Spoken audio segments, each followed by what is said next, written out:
Hello, beautiful gluebookers. I think a lot of us want to give meaningful gifts at Christmas, but it's so easy to get caught up in the rush of buying and spending. We start out with all the good intentions, but before we know it, the season becomes a checklist and the joy gets replaced with pressure. Sometimes we forget that the best gifts aren't about how much we spend, they're about thought, time, and care. I think part of what makes the holidays stressful isn't just the outside pressure, it's the expectations we set for ourselves. We want everything to feel special, so we end up taking on too much. And somewhere in between wrapping paper and store checkout lines, it's easy to forget that no one is asking for perfect. People just want to feel seen and remembered, and that doesn't require a big gesture. Sometimes it's a simple note, a shared memory, or a favorite meal that means the most. I'm Deborah. Welcome back to the collage table. Today I'm working on a red and green spread in my Christmas glue book, and while I'm here, gluing and layering paper, I wanted to talk about budget and gift mindfulness, about slowing down, being intentional, and giving in ways that actually feels good. I've always loved finding the right gift for someone, not because I enjoy shopping, not at all to be honest, but because I like the process of thinking about the person. I like noticing what they care about, what they've been into lately, and finding something that connects to that. It could be something small, a second-hand book about the hobby they've picked up, or a vintage item that fits their interest. Those things tell a story and they show that you really see someone. I think that's the part I love most, the noticing. It's not about a budget or a brand, it's about meaning. When someone gives you something that shows they've been paying attention, it feels like love in the simplest form. It's not just about the gift itself, but the message behind it. It says, I know you, I've been listening. That kind of connection is what most of us are really craving at Christmas. That matters more than anything expensive ever could. One thing I've learned is that taking your time makes all the difference. When you start early, even just by making a small list or jotting down ideas in October, you give yourself space to be thoughtful. You can try to collect things slowly throughout the year too. You can search and find things second-hand, make small creative touches, or just wait for something that really feels right.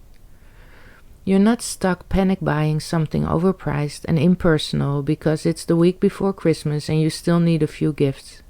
That last-minute pressure is where so much of the stress comes from.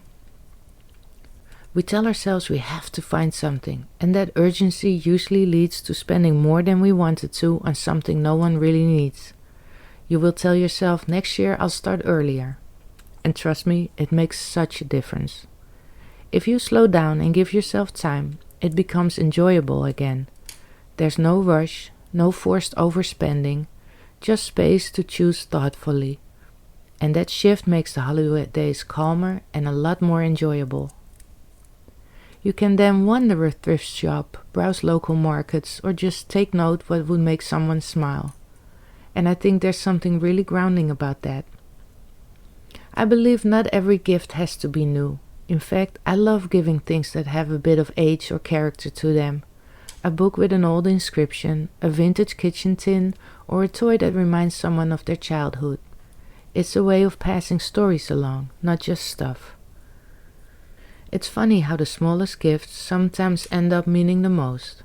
A thermos that you use every day and never have to drink cold tea again. A book that made you cry in the best way. A recipe card from someone who isn't around anymore. Those things outlast anything trendy because they hold feeling. They remind us of connection, and that's something money just can't buy. We've all been there, the feeling of wanting to do more, spend more, give more. But generosity isn't about quantity, it's about intention.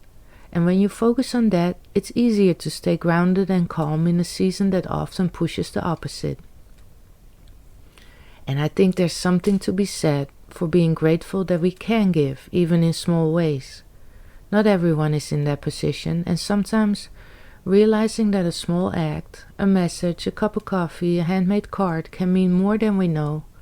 It's easy to underestimate the quiet impact of those gestures, but they add up and they ripple out in ways we rarely get to see. For me, I think of it as giving within my energy and my means. If something feels forced, rushed, or stressful, that's usually a sign to pause. Because the best gifts come from peaceful place, not from pressure. And that goes for giving to ourselves too. Sometimes we try so hard to make everyone else's holiday special that we forget about our own needs. But maybe gift mindfulness also means giving yourself rest, space, or a slower pace. Not everything has to be perfect or polished, it just has to be real. I've also learned that receiving can be its own kind of practice, especially when it doesn't look the way we picture it. My husband would be happiest if I just went out, bought what I wanted, and handed it to him to wrap and put under the tree. It's not that he doesn't care, it's that he wants to get it right. I used to resist that. It felt like it took away some of the magic. But over time, I've come to see it differently. Sometimes receiving with mindfulness means understanding that effort and love can look different. Now I give him a very detailed Christmas list. What I want, where to find it, sometimes even the shop section or link. And you know what? It works. I still get that little spark when I open the gift, even if I technically knew it was coming. There's grace in letting people love us in their own way. It's part of the mindfulness of the season too. Not expecting the gesture to be perfect, just appreciating the heart behind it. That's really what it all comes down to. Whether we're giving or receiving, at the end of the day, it's the thought and the care that makes something meaningful. And that kind of giving doesn't have to cost much at all. It just takes thoughtfulness, and maybe starting a little earlier than we think. It's worth saying, try not to compare your giving to what you see online. There's so much pressure to make everything look picture perfect, from wrapping to what's under the tree. But that's not real life. Real giving happens in the quiet moments, not in curated photos. The meaning isn't in how it looks, but in how it feels. And just in case the person you're giving a gift to does seem a little disappointed that it isn't something expensive, don't let that get to you. That says more about where they are in their journey than it does about you. You did your part. You gave with heart and intention. They just might not have discovered yet what meaningful giving really is, and that's okay. I'd really love to hear how you approach gift giving. Do you make things by hand or look for second-hand treasures that already carry a bit of history? Maybe you enjoy finding small things that tell a story, something that reminds you of a person or a shared memory. Or maybe you focus on experiences, sharing a meal, going for a walk together.